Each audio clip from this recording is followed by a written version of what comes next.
الحمد لله والصلاة والسلام على رسول الله وعلى آله وصحبه ومن والاه اما بعد. بعضی برادران سوال کردند که آیا در شریعت اسلامی اجازت است که هر گونه نوارهای هزل و شوخی ثبت کرده در شبکه‌های اجتماعی گذاشته شود و آیا جایز است که با هزل و شوخی برای خنداندن مردم گفتار و کردار یا آواز کسی را تقلید کاری کرده شود و تا چه حد و اندازه هزل و شوخی اجازت است و آیا پیامبر خدا صلی الله علیه و سلم و اصحابش رضی الله عنهم هزل و شوخی میکردند؟ برادران و خواهران عزیز، اولا من برای تمام آن نفرانی که نوارهای هزل و شوخی ثبت میکنند و در شبکه‌های اجتماعی آن را پهن میکنند و کسب و کارشان همین است، و برای آن نفرانی که در یوتیوب کانال خود را دارند و خودشان هر گونه هزل و شوخی ها ثبت کرده در کانال خود میگذارند که سراسر دروغ است و خود آنها نیز اعتراف دارند که این کار آنها دروغ است، این حدیث پیامبر خدا صلی الله علیه و سلم را به سمع آنها میرسانم که فرموده اند: ویل للذی یحدث بالحدیث لیضحک به القوم فیکذب ویل له رواه ابو داود و ترمذی و النسائی بسناد صحیح. یعنی ویل است برای کسی که سخن دروغی میگوید تا مردم را بخنداند، ویل است برای او، ویل است برای او. روایت ترمذی، ابو داود و نسائی با اسناد صحیح.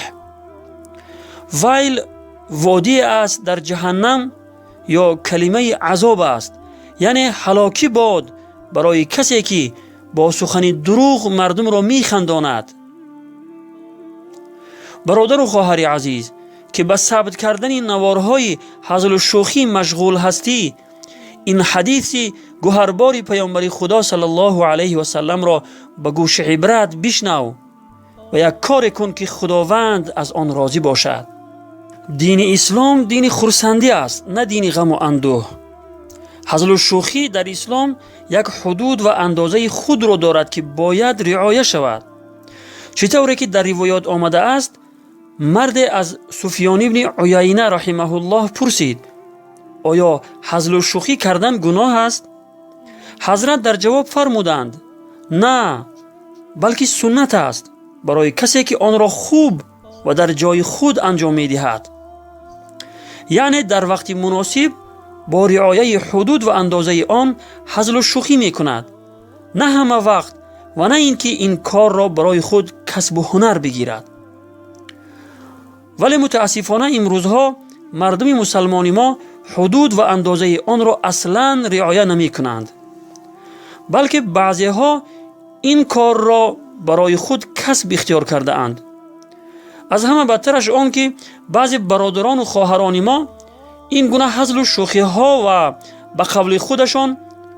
پریکال ها را آشکارا انجام می دهند که در آن تحقیر و توهین و مسخره کردن و غیبت و دروغ است. هر گونه نوارهای هزل و شوخی ثبت کرده در شبکه‌های اجتماعی می‌گذارند و به خاطر زیاد شدن تماشابینان آن نوار، یعنی به خاطر زیاد شدن عدد پرسموتر نوارشان در مقابل آن نوار، رسم زنان نیم برهنه و لوچ را می‌گذارند و آن را در شبکه‌های اجتماعی پهن می‌کنند و از این نوارهایشان پول به دست می‌آورند و به خاطر یک مبلغ ناچیز گناه غیبت، دروغ، مسخره کردن، آشکارا انجام دادن گناه، پهن کردن بی‌حیایی، سخنان فحش و دیگر گناهان را به دوش می‌گیرند. حالا آنکه پیامبر خدا صلی الله علیه و سلم در یک حدیثی که آن را ابو داود و ترمذی روایت کرده اند چنین می‌فرمایند: دوست نمی‌دارم و برای من پسندیده نیست که از نشست و برخاست و گفتار و کرداری کسی تقلید کاری کنم، اگرچه تمام مال و ثروت دنیا را به من بدهند. سبحان الله. برادران و خواهران عزیز، ببینید که پیامبر خدا صلی الله علیه و سلم دوست نمی داشتند که از کسی تقلید کاری کنند، یعنی از نشست و برخاست و گفتار و کردار و آواز کسی تقلید کاری کنند، اگرچه تمام مال و ثروت دنیا را به او بدهند. انشاءالله بعد از ثبت این نوار در نوارهای بعدی حدود و اندازه هزل و شوخی و شرطهای درست شدن هزل و شوخی را بیان خواهیم کرد. در تقلید کاری کردن به طور هزل و شوخی از آواز، سخنها و نشست و برخاست شخصی معین چند گناه بزرگی است که انسان تقلیدکار آن را به دوش میگیرد. اگر آن شخصی که از او تقلید کاری می کند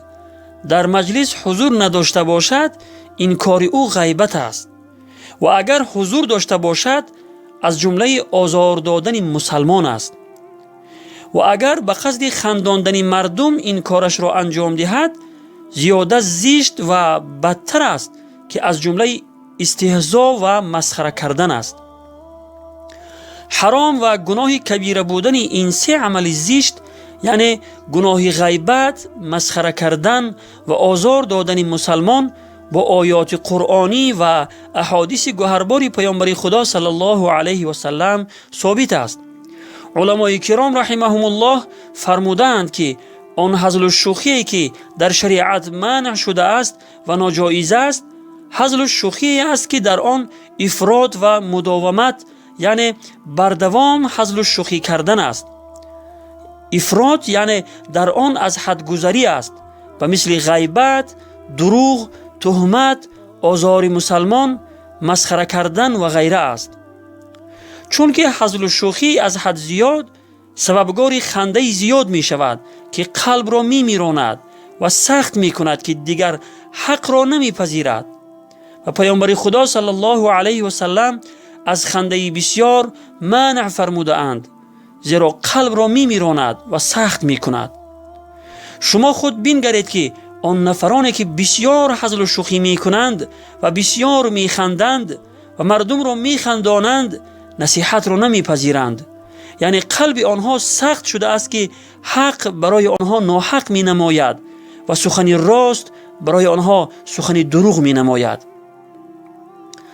همچنین انسان را از یاد الله و ادا کردن واجبات دینی باز می دارد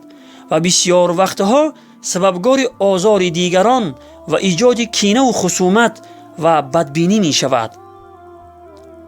هزل و شوخی از حد زیاد وقار و هیبت انسان را دور می کند که هر کس و ناکس جرأت کرده بر او هر گونه سخنان را می گوید. هزل و شوخی از حد زیاد در شریعت منع است و اجازت نیست، مگر هزل و شوخی اندک به مثل اندازه نمک برای طعام به خاطر خرسند کردن یکدیگر و بالید خاطر کردن حاضرین اجازت است و از پیامبر خدا صلی الله علیه و سلم ثابت است. نه اینکه همه وقت در هر سخن خود سخنان هزل و شوخی گفته شود. از حضرت ابو هریره رضی الله عنه روایت است که فرمودند از پیامبر خدا صلی الله علیه و سلم پرسیدند که آیا شما هم با ما هزل و شوخی می کنید؟ پیامبر خدا صلی الله علیه و سلم فرمودند که من هم هزل و شوخی می کنم، ولی بجز حق چیزی نمی گویم. مثلا در روایت ابو داود و ترمذی آمده است که مرد به نزد پیامبر خدا صلی الله علیه و سلم آمد و گفت ای پیامبر خدا، مرا به مرکب سوار کن. پیامبر خدا صلی الله علیه و سلم به او فرمودند من تو را بر بچه شتر سوار می کنم. پس آن مرد حیرت زده پرسید که من بچه شتر را چیکار می کنم؟ پیامبر خدا صلی الله علیه و سلم فرمودند آیا شتر غیر از شتر بچه چیزی دیگری تولد می کند؟ یعنی من تو را بر شتر کلان سوار می کنم، نه شتر بچه خرد. و نیز در روایت ابو داود و ترمذی آمده است که پیامبر خدا صلی الله علیه و سلم خطاب به حضرت انس رضی الله عنه فرمودند یا ذا الاذنین، یعنی ای صاحب دو گوش، چنین هزل و شوخی ها از پیامبر خدا صلی الله علیه و سلم در کتاب های حدیث زیاد روایت شده است، اما در هیچ یکی از آنها کمترین اهانت به کسی یا غیبت و دروغ، مسخره کردن و غیره دیده نمی شود. به همین خاطر برادران و خواهران عزیز، این را فراموش نکنید که این کار شما اگرچه برای شما خوب و پسند است، ولی دارای گناهان زیادی است که در روز قیامت برای این گناهان عذر پیش کردن نمی توانید. و آخر دعوانا الحمد لله رب العالمین و السلام علی من اتبع الهدى.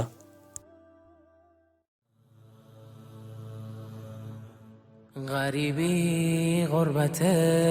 شام و یمن نیست، غریبی دوری از شهر و وطن نیست، غریبی کنج لحد و زیر خاک است که آنجا جز من و